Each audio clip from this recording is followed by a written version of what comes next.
G'day folks, welcome to another episode of Stuff and Such. Today we're at the gun range. We're going to play around a bit with the Henry 45 Colt. The 45 Colt is a undervalued cartridge in my opinion, especially when you're a reloader.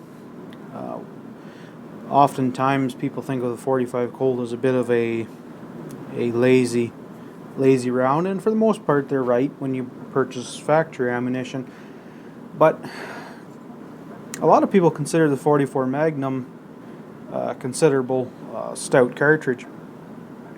One thing a lot of people don't realize is that the actual 45 Colt is the same case length, so the cartridge length itself is the same length. It has, the 45 Colt has a larger diameter bullet, which allows for more case capacity, for more powder and heavier bullets. And what that results in is actually, when reloaded to safe pressures, and safe is kind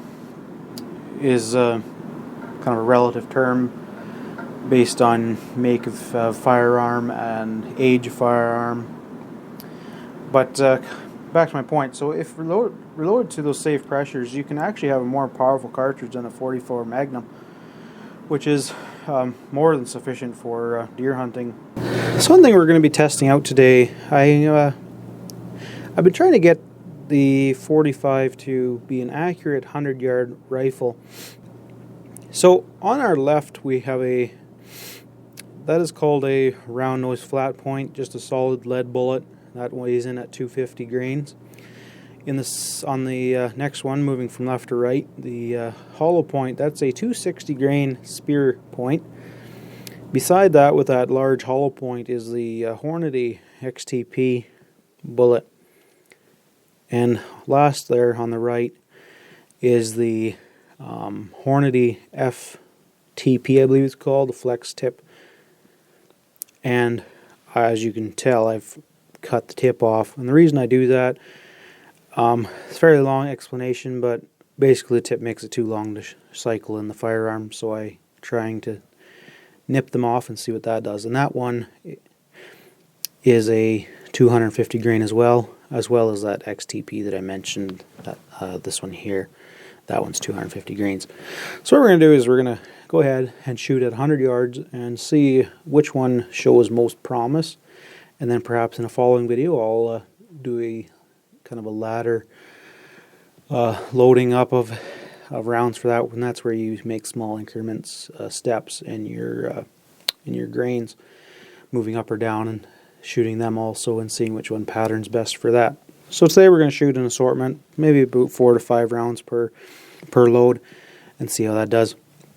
One thing I always found funny was that you read Western novels and they'll tell you some cowboy sitting on the back of the horse can take roughly this bullet here, and that's kind of sort of standard for that time. They can take that bullet and shoot 300 yards and hit exactly where they want, and that's with powder that fluctuates drastically back in that day from make to make and from store to store from town to town, and it was kind of I don't know how they would ever have any sort of accuracy, in my opinion. And let's get shooting here and we'll see what we can do.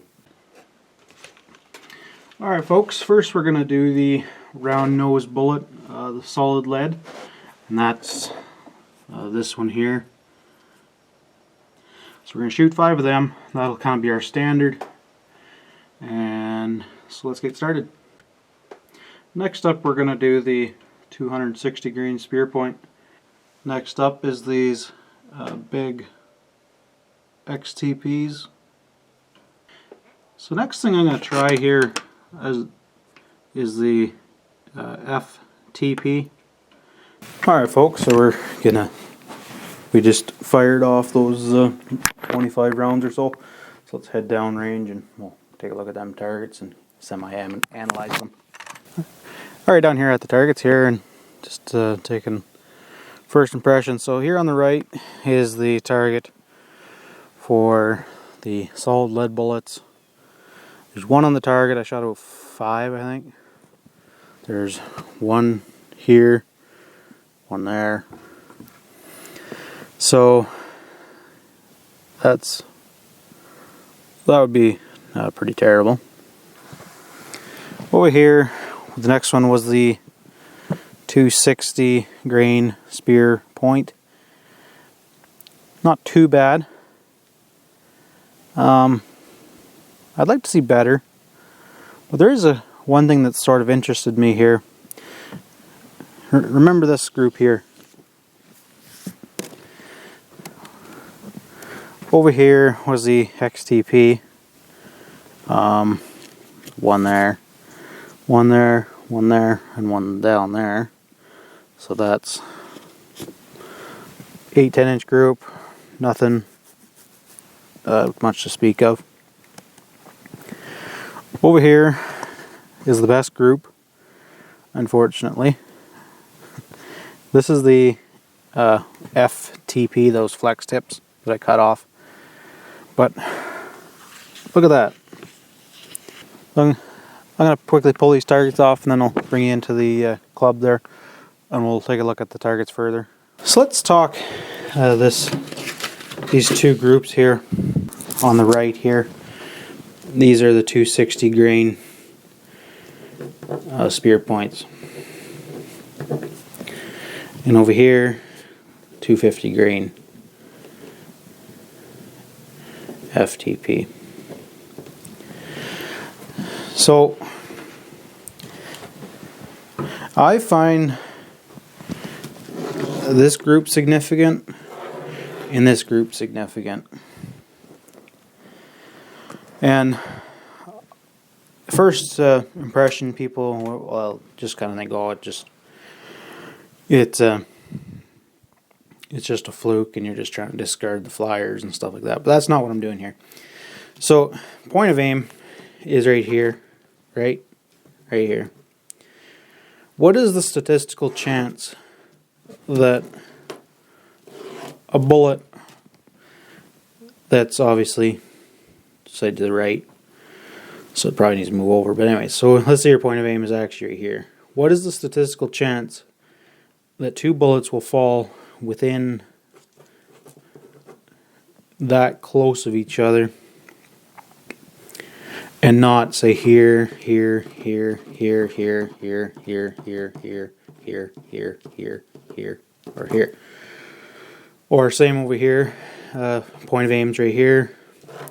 Even bigger box of spread. Shouldn't have done those ones. It could have landed anywhere from that plane of sight to that plane of sight, and you have all that area that it could have landed in. Makes me suspicious that perhaps something is moving, or there's a tension within the gun somehow. And that could just be, I don't think lever guns are, like tubular magazine lever guns are that accurate, in my opinion. Just the way the tube is attached directly to the barrel, and how the tube is attached to the action, and the barrel is attached to the action independently, so they can kind of torque. All right, so I'm gonna better wrap this up because I got 1 minute.